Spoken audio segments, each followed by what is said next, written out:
Hi, this is Amber Dawn Fox. Hello, everybody. My name is Ming Chen from AMC's Comic Book Men. Hi, everybody. I'm Alyssa Mullen, and I play the Walker on The Walking Dead. Hey, guys. I'm Jordan Woods Robinson. I play Eric on The Walking Dead. Hey, I'm Cullen Moss. I was Officer Gorman on The Walking Dead. My name's Kristina Klebe. I played Linda in Halloween and Annika and Proxy. Hi there. I'm Sarah Wayne Callies. I was Lori on The Walking Dead. Hi, Sonequa Martin Green, Sasha on The Walking Dead, and you're listening to Creech Questions. Hi, this is Eric Jensen, Dr. Edwards from The Walking Dead, and you are listening to my friend CJ on Creech Questions.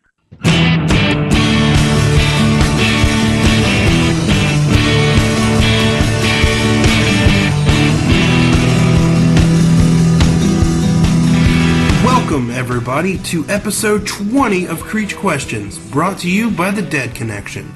I am your host, CJ Creech, and as usual, the Irma and Luis is in the background with the Creech Questions theme, East Virginia. Today we're going to look back on the past 19 episodes of Creech Questions and revisit some of the best moments so far. It's really hard to believe that this being episode 20, we've been doing this now for 5 months. Now, to those tuning in for the very first time, I want to briefly let you know a little more about our show. We normally do shout-outs at the beginning of every podcast where we thank you, the fans, and anybody else who have happened to help us or impact us that week. But unfortunately, this week there won't be any due to time constraints. Also, during Walking Dead season, we have a segment called The Walking Dead Wrap-Up, where we review the most recent episodes of The Walking Dead with featured Walker actress Alyssa Millan, who was last seen in the Season 5 opener being killed by Rick at Terminus. Now, we're not going to have to wait until October to start doing the wrap-up again, because we will also be covering Fear the Walking Dead, so make sure you stay tuned for that. And now, speaking of The Walking Dead, I'm going to send it over to the ladies of the Dead Connection to update you on the latest Walking Dead news. Hey, Creech fans, this is Carrie coming to you from thedeadconnection.com. We keep you connected with all the latest Walking Dead news and events. Here's a look at what's happening this week. I'm just going to say it. October's a really long time away. And I don't know about you, but I'm hoping that Fear the Walking Dead will help fill the void. AMC has released a great behind-the-scenes clip that you need to check out. On comicbook.com, there are several character predictions, including one for our newest favorite good guy, Aaron. I will warn you, there are some spoilers on this, so if you're not up to date in the comics, you may want to wait to read this article. There's a great interview with the worst Big Brother ever, Merle Dixon, a.k.a. Michael Rooker. Mr. Rooker is discussing his past and future projects in this article, and it is definitely worth the read. Speaking of the Dixon brothers, Norman Reedus has starred in a dark, steamy music video. Mr. Reedus is a veteran of artistic music creation, and he really delivers in this most recent one.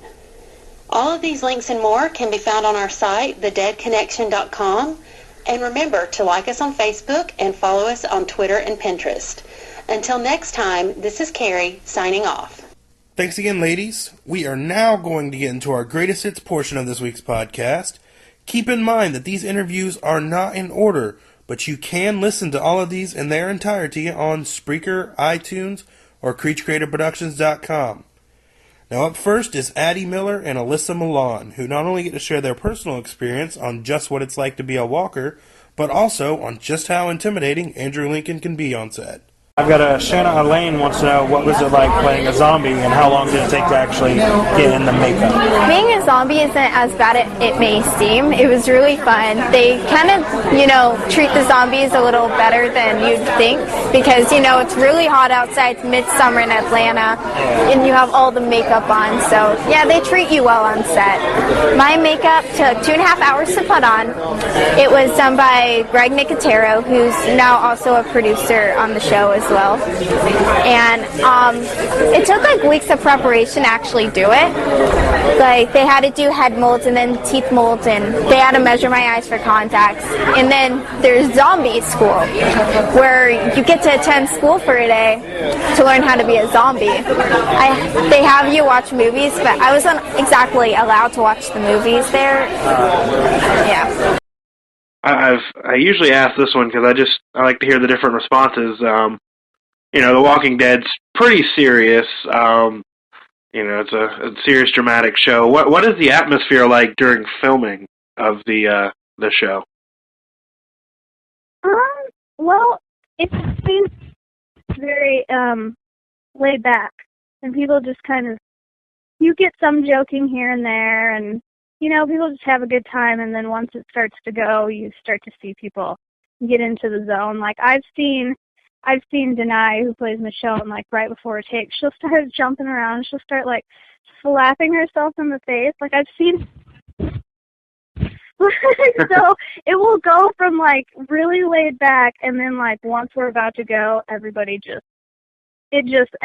serious, and they all just do their own thing. So it's a nice little mix that everybody is on the same page. Yeah, I've heard right into it. Yeah, I've heard Andrew Lincoln has some pretty intense preparations right before filming as well. Yeah, for the episode 1 that I filmed, he's very intimidating. Like I've seen an interview with Andrew J. Best, who played Gareth, and he was saying how like Rick would stare him down, and it's totally true. Like I was the one that he had to kill, and I would just like, I was talking to another walker, and then I'd like glance around because I'm trying to take everything in because there's so much happening, and then I spot Andrew, and he's just staring at me. Just a total death glare. It's staring at you like that. He sticks to himself, and he usually has his headphones in, and he's Rick all the way. Now, one of my favorite recurring questions on the episodes of Creech Questions podcast is when we ask the actors for funny moments from the sets of many things that they've worked on. We're going to have Lew Temple, Brighton Sharbino, Irony Singleton, Jeffrey Demunn, and Dave Sheridan talking some of the funny moments both on and off the set of films like The Devil's Rejects and Scary Movie, and shows like The Walking Dead. Seeing as how The Walking Dead is generally a very serious show, are there any funny behind-the-scenes antics that you'd like to share? I don't know. I'd have to say one time, when I had to suffocate the baby. So I was having to suffocate the baby and stuff, and then so that was, of course, upsetting to have I was just like that, so I was like, but anyway, she got really upset, and I'm like, I'm sorry, will you forgive me? And she goes like this, like she was so upset, she was mad at me. So we got, there's Tinsley and Anderson, they're actually going to be here tomorrow, so it'll be good to see them. She just got really upset. That was bad. Speaking of, they were such serious movies, do you have any kind of funny stories from the sets of either Halloween, Devil's Rejects while filming? Well, I think there's always something, one thing about Rob is it's a day's work, so it's never just a cakewalk, you never show up and have, it's always a good time, but it's a lot of work. But occasionally something will happen that just is, very, very, very funny. I know to be the scene in The Devil's Rejects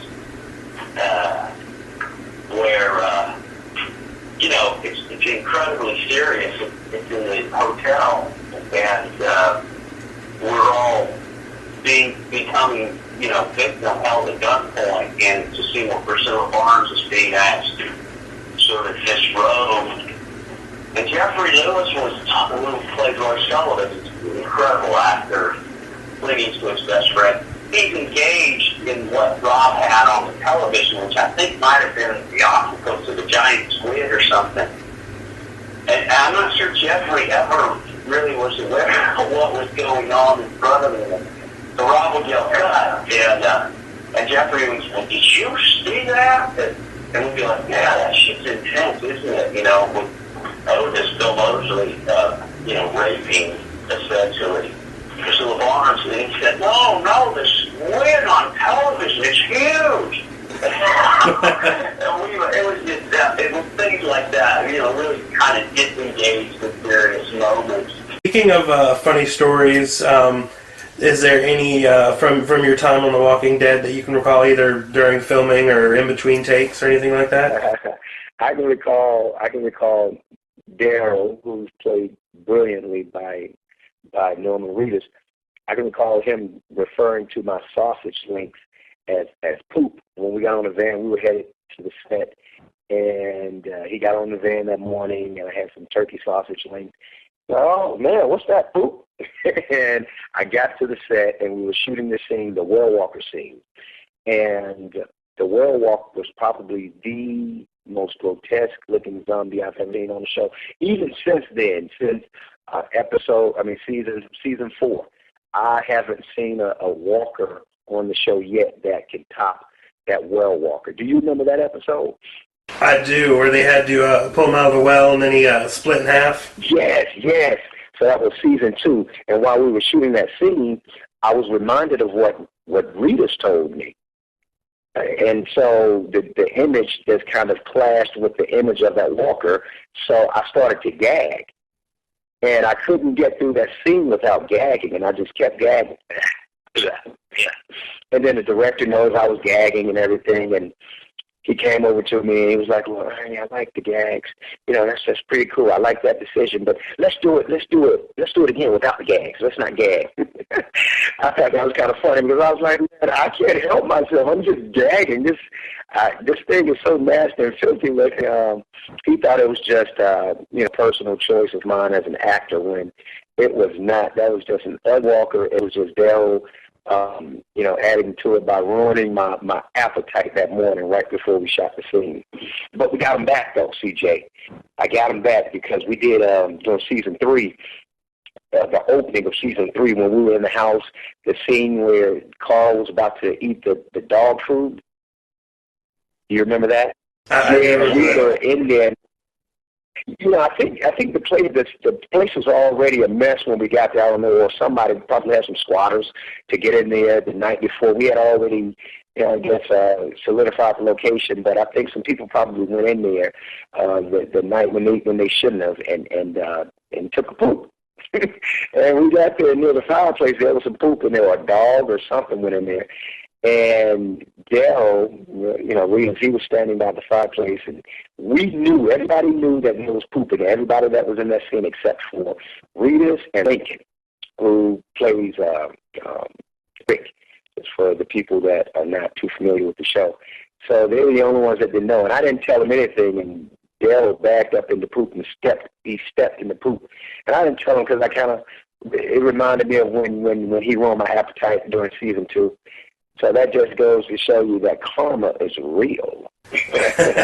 Oh, yeah, definitely. Were there any funny stories during the filming of Walking Dead?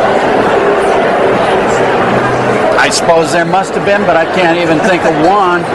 Funny stories. Well, it was a creepy story. I remember the night when I first encountered the zombies. We were shooting up on the hill at night with the camper. And we were all up there. We've been shooting stuff and getting ready, and some fans arrived, and it was dark. And so through the dark, dimly lit, slowly came this shuffling crowd of about 40 or 50 zombies. And we all fell a little hushed and sort of spread to either side of this dirt road that they were coming down. And they ambled through, eyeing us as they made their way through, and then got ready to shoot the scene. They were, by the way, amazing. They were so patient and did again and again and again the most difficult stuff. But that was an odd and interesting moment to me. This question is taking you back to the Scary Movie. What was the funniest part about filming Scary Movie? Oh, man. Well, I mean, look, first of all, that was 14 years ago, if not longer. What, 16 maybe? We shot that in 1999, so you're asking me to remember 16 years ago. I can't even remember yesterday.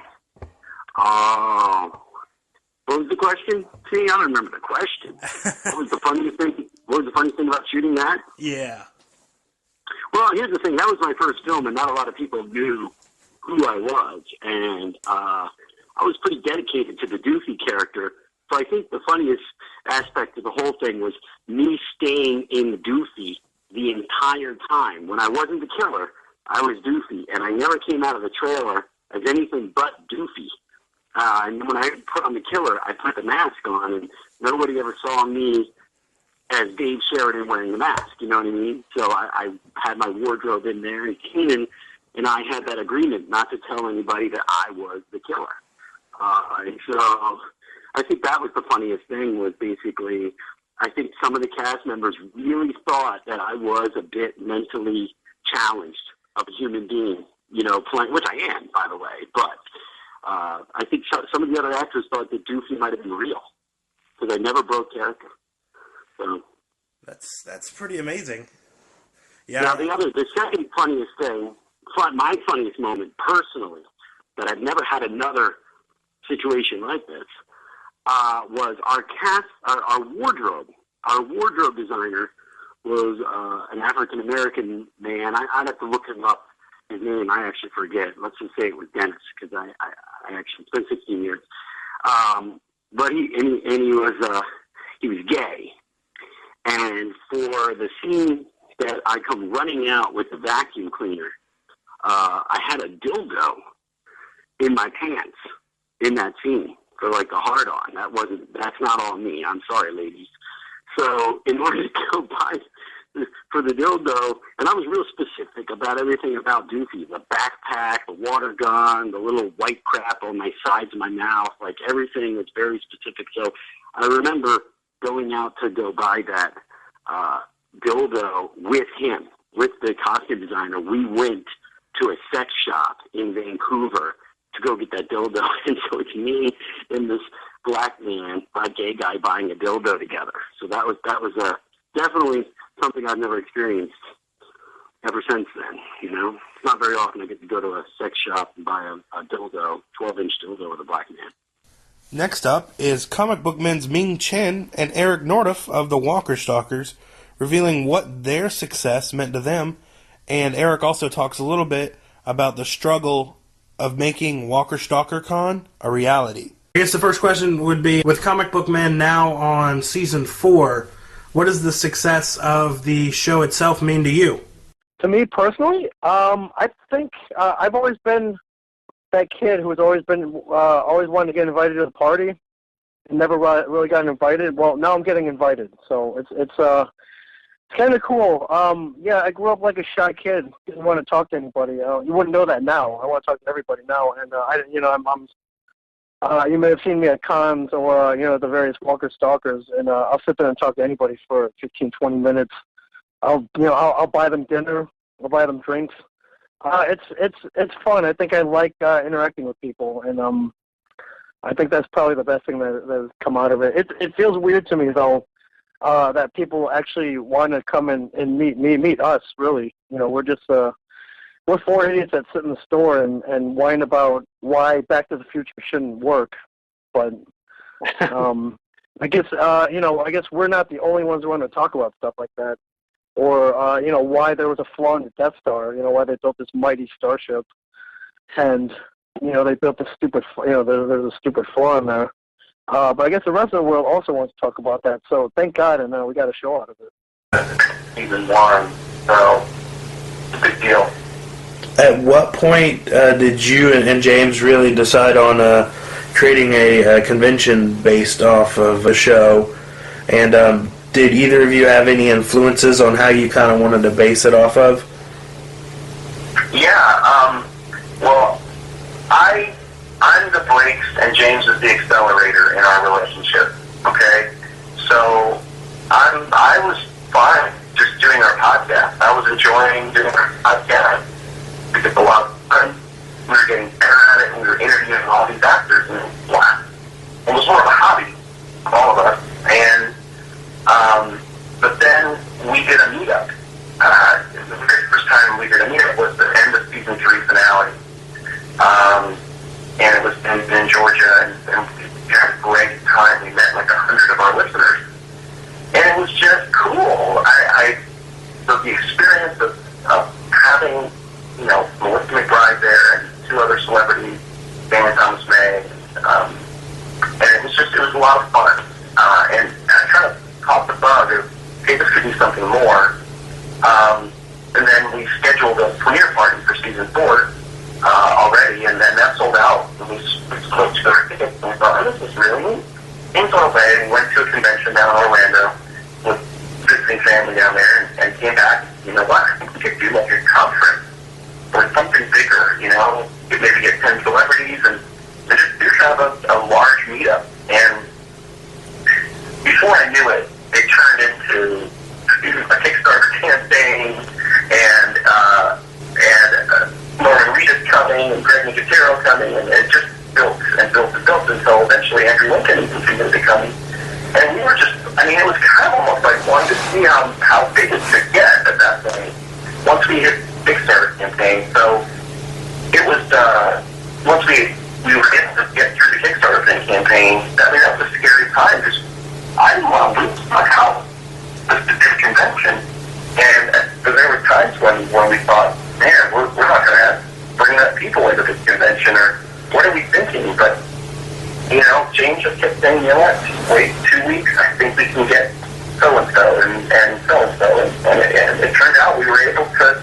We invited everybody that we could, and people were up for it. So just the cast and crew are awesome on the show, and it was kind of a dream come true to be able to recreate a year later from the time we first visited the set for the first time and became quote-unquote Walker Stalkers. We had said a year later we would do a 10,000-person convention. And so it was largely James's idea. And I kept the brakes on, but it was more of a, you know, I kind of let up on that the longer we went and the more we started to see that we were going to have enough people coming and ticket sales and stuff, and it just became a great experience. Coming up next, we have Lew Temple, Brighton Sharbino, the cast of Best Friends, including yours truly, Ming Chen, and Sonequa Martin Green, not only answering fan questions, but talking about some of the more well-known scenes that they've been involved with, some behind-the-scenes stories, and Lew Temple in particular reveals a very emotional scene that was filmed but wasn't released for his role as Axel in The Walking Dead Season 3. Is there any one moment that kind of sticks out while shooting The Walking Dead that maybe just left a mark on you? Yeah, I mean, there were several. I feel like there was a day, it's rather pertinent to what's happening right now on this day that we speak, just a day after learning that Robin Williams has passed, God rest his soul. Mm-hmm. A dear friend of mine, someone that I had worked for, and adored working for, and he was my friend, Tony Scott, had taken his life. I was in Atlanta when this happened, and I showed up on set the next day feeling very blue and very upset. And I remember we did a scene, and oddly, I didn't want to go to work, but I knew that Tony would have me go to work. Tony would want me working. And so we went to work, and the scene that started the day, my day, our day, was Andrew Lincoln was to come into the cell, returning with the information, tell me that Oscar, my friend, played by Vincent Ward, who's not only a fantastic actor, but is an incredibly close friend of mine, that he'd been killed on Woodbury to go retrieve Maggie and go ahead. And it was, my reaction was so angered, and it was all built around my reaction to Tony Scott's death, that I just got in Andrew Lincoln's grill. I just physically got in his face and made it very difficult and very forceful, and we had a physical conflict that we had to be broken apart and wrestled in the context of the scene, which was really great. The problem was Andrew Lincoln, Rick Grimes, had a lot of heavy lifting to do the rest of the day. He had to go from there to meeting Tyrese and his group, Sasha, and then had to,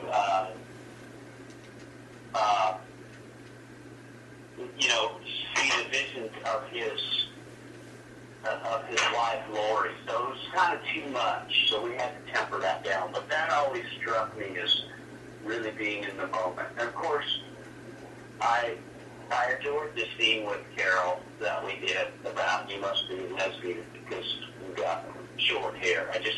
I found that so much fun. And it was fun because of Melissa's reaction. Melissa McBride, the actress that plays Carol, just how easy and amused she was at this idiot who was, stereotyping. And so it was, those were two things that clearly left marks. And just the idea that we were so close as a group. Speaking of emotions, actually, how emotional was it filming the final scene between Carol and Leslie? That was, I think that was like probably the hardest one maybe to shoot because it's not even that, sad Lizzie was dying, but it was sad because I wouldn't be going back to the set again, so that was upsetting, but, Miss Melissa helped me, get upset about it. She helped me a lot with that scene. She usually helps me with a lot of the scenes. She's a great actress. Shenanigans. Spelled S-Shenanigans. Okay, and so we've got, I remember when we bought the dildo. That was fun. Oh, yeah, it was. Because we got that in the whip. I went with Brian and Katie, and they completely left me alone when I had to go buy it. And the guy thought that with all the sex toys, over $100 worth of sex toys I was buying, that I was using it for myself. And why are you on Tinder? he wanted to give me put your phone up. He wanted to give me a brochure on ass play. That nice. You were just Xing everyone really. That's what I do. I know you still have that. No, Don't I lie. think I left it there, and that was the same night you put a dick farm on my windows. Right where Lexi sits too. Nice. Lexi's not gonna know. The first thing she did, ladies and gentlemen, was rub the dildo against the window so it left penis impressions on it. Nice. So every time it got warm or it got cold, penises would magically appear on my windows. You know you liked it. So I know we talked about comic book conventions earlier. With Comic Book Man, it's opens up doors for you to actually be, a celebrity guest at many conventions. What do you love most about attending conventions around the United States? There are two things. One, I love to travel. I love visiting cities, so that's definitely afforded me the opportunity to do that. The second is just meeting people who like the show. I really, I never thought that little kids would be into the show. I know it's got the word comic book in the title, but I guess just joking around with and Mike and Brian and Kevin, I thought maybe, it would be man like 16 and up would maybe get it. And I never thought, the real little kids from, I've been meeting kids, 5, 6 years old who can't get enough of the show. And I think that's awesome. They come with their parents. The parents tell me that they don't want to watch anything else but Comic Book Man, and that it always seems strange to me. But I guess I can see the appeal. And for some reason, they kind of relate to me better than the other guys. I guess because I kind of look like them, and I'm just in stature and in joyful youthness maybe. But I remember one parent telling me that they won't let one of the kids watch the show unless he's finished his homework. Like they use it as a motivator, and I thought that was kind of cool. I remember the kids the shows I used to watch growing up as an '80s kid, like the A-Team and Airwolf and Knight Rider, and to think that these kids maybe put Comic Book Men in that kind of regard is it's kind of mind-blowing.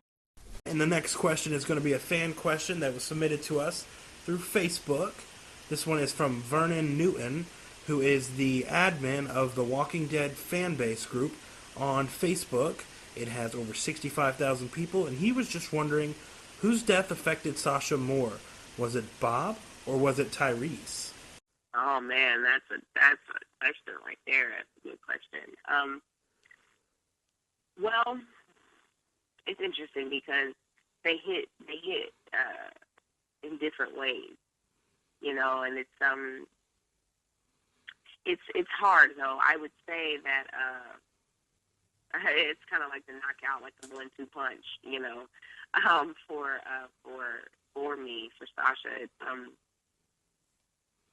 It took so long for her to open up to Bob, and that connection was something she was already sort of averse to. But, you know, he was persistent, and he saw through her, straight through to her weaknesses, those that she thought she was hiding so well. He saw straight through her to them, and no one, you know, had ever done that before in that way. And so finally she broke down and let him in, and with him came with him came promise, and with him came hope. And so losing him affected her in a very specific way. But losing Tyrese, you know, he was always her security. She didn't realize it at the time, but, you know, he was her sort of assurance that at the end of the day, everything is going to be okay. And I don't even know if it's something that she was readily aware of, that security that he gave her. I don't think she understood just how much she depended on his presence, just knowing that he was still in the world with her. You know, it did a lot for her. And so even the possibility of losing him at the end of season 4 caused her to choose to be alone. You know, she didn't even want to go to Terminus and face the fact that he could be dead. She would rather be alone than deal with the fact that he could be dead. And so to actually lose him, you know, it's as if the ground fell out from under her. And I think she's facing herself in a way she never has as a result of it. So I don't know. It's hard to say which one hit her harder, but I'll say that perhaps Tyrese hit her deeper, just because there was more time there.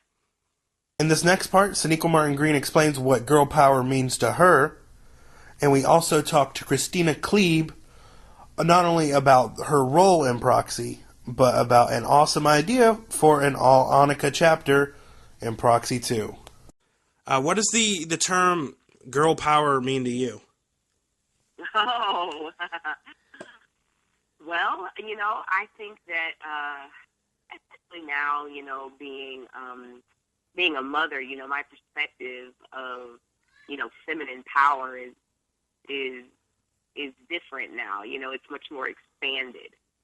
And to me, it means, you know, there's that inner ancient, you know, source of strength that, you know, inside of a woman.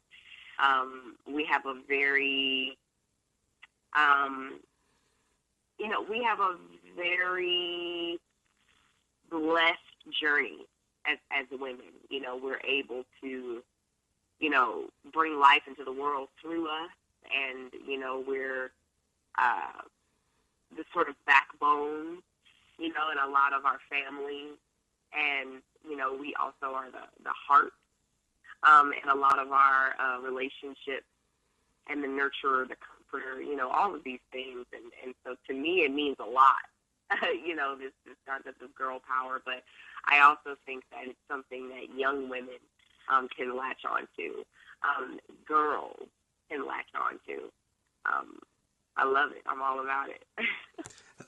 Yeah. I know, you know, we mentioned the baby killing and you know, I would say by watching Proxy, it definitely pushed the boundaries. What was your initial reaction when you first read the script? My initial reaction was that I did not want to play that character. My initial reaction was that I told you know, Zach was like, yeah, look at the character of Annika. And I was like, okay. And then I read it and I called him and I'm like, yeah, except for I really wouldn't want to play Annika. Like, I want to play Esther. And I'm like, even Melanie would be better. And he's like, no, you're definitely Annika. I was like, okay, fine. But now I'm happy that I was Annika because I feel like, you know, I could have played the part the way it was written. I think I think I brought like a lot of humanity to her, and in the sense of like, you know, I tried to find the good sides that she had, and you know why she was doing things, and she's not just like an evil, one-sided character. You know, she's she's a person who just does fucked up things, but she has her reasons for them. Oh yeah, definitely. The ending, it kind of caught me off guard. What do you think happened after it faded to black? Well, I definitely think that, okay, so I think Annika, like, secretly gets, was it a knife? Was there a knife on the ground? I dropped something. I can't remember what it was. Yeah, you Or dropped... a hammer. It was a hammer. So I think Annika just grabs the hammer and she, like, and the gunshot goes off, but she, like, hits the rifle, so the gun, you know, it doesn't hit her. And then they, like, have, like, a, like, all-out girl scramble down the stairs. And then Annika just, like, pummels Melanie. She just, like, fucking beats the shit out of her. And then Melanie dies. And Annika survives, and it's the Annika story. Exactly. There's your sequel. It's a sequel. Because we don't want to see Melanie. I mean, you know, what more can we see from Melanie? She's going to go have, like, another child with another guy. Like, Annika's much more interesting. She could do lots of crazy stuff, and we'd, you know, burst into more news offices and go to jail and get out of jail. And beat up people, yeah, that would be definitely an entertaining 90 minutes. Occasionally on episodes, we'll have special guest stars who may only be able to be on for less than a minute, who may be promoting something. Whatever the case may be, they're not able to have full episodes of themselves due to time limits. However, we have had both Miss Sarah Wayne Callies and Kevin James on, so we're going to play those parts for you. And once again, these were featured in other episodes, with Sarah Wayne Callies being on the Girl Power and Kevin James on the Moses J. Mosley episode. I want to take a minute to ask you if you would pay a little bit of attention to the IRC, the International Rescue Committee. I'm a voice for the organization. We do refugee resettlement and aid. Thank you for your time, and enjoy Creech Questions. With shows like Arrested Development, 24, Coach and the X-Files coming back, would you ever be interested in returning for a new season of King of Queens? That's a very good question. You know, I'm coming back to TV. I want to do another show with Sony. You have a show in the pipeline that you guys are developing? Yeah, we're just going to start to work on it now. We're not even positive of the idea yet, but something in the same vein of King of Queens. And so I just had so much fun doing that, and I love the format of TV with the live, you know, shooting in front of a live audience. I miss that. So we're thinking about it now. I never thought about bringing the King of Queens back, though, and, you know, I mean, I loved working with Leah and Jerry and everybody on that show, so that's interesting. I don't know how that would play, though. You know, would people want to see that? Or? Well, it's one of those things where their life was kind of the situational comedy of it, right? So it's not like you can really bring that back for a new long-winded storyline or anything. It was an episodic story. It's not like the King of Queens family has a new shenanigan that they have to get out of. Yeah, I mean, unless you did it with kids or something. I don't know. Yeah. It just got to evolve to the next level. But that's interesting. I don't know. I love working with them. Occasionally, the guests will do skits with us. I've got two of them on here for you. One of them is Jordan Woods Robinson, who plays Eric on The Walking Dead, reprising his role as Eric on The Walking Dead in an instructional video for Alexandria's recruiting job. And the other one is actor Dave Sheridan reprising his role as Doofy from the original Scary Movie for the first time in over 16 years, as Doofy hosts his own podcast.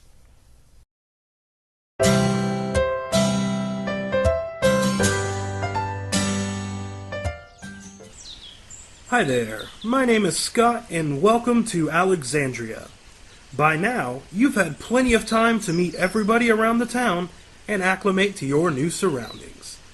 Everyone around here has a job or skill that they bring to the table. Pete is our doctor, and also the town drunkard in private. He may beat on his wife, but we don't ask any questions, and neither should you.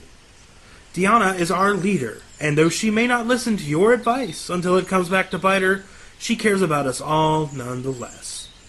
Due to recent additions within our community, our head of police, Rick Grimes, thought it would be a good idea to put together training videos for all jobs, so you will be ready by your starting day. You have been chosen for a spot in our recruiting team. While you will be working directly under Aaron and Daryl, we have brought retired recruiter Eric here today to give you important tips on how to stay alive in a world full of the undead. Here's Eric with number 1. Step 1. Hide. It is of utmost importance that you know your surroundings and are able to hide at a moment's notice. Just make sure you keep out of the way of those pesky passenger tires. Am I right, Eric? Well, continuing, here is the second, final, and most important rule to know. Step 2. Don't get killed. To be a good recruiter, making sure you aren't killed is a must. If you see a shady group of people that looks like they are up to no good, odds are they probably are. Not only will you need to judge people by their appearance, you must do so without alerting them to your presence. Silence is your friend.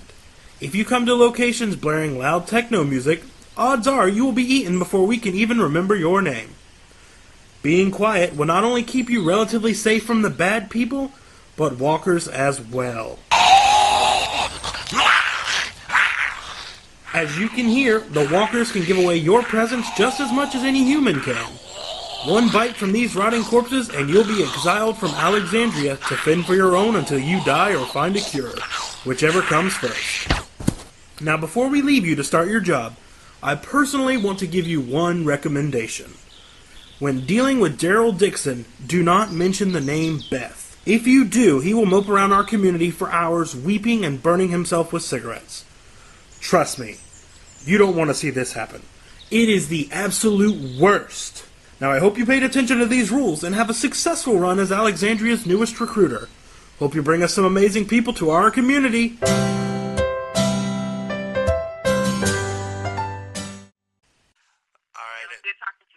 Alright, it was good talking to you as well. Hey guys, this is Doofy calling from outer space. I'm hosting Creech Questions. From Creech, he's my favorite character on Saved by the Bell. I love him, yeah. You working?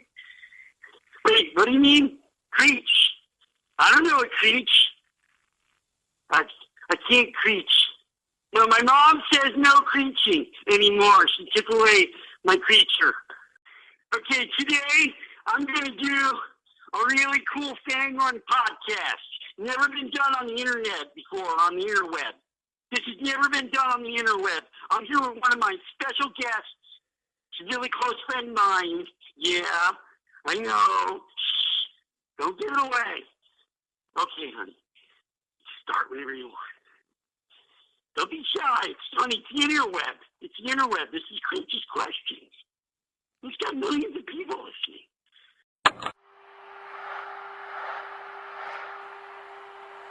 Yeah, that's it.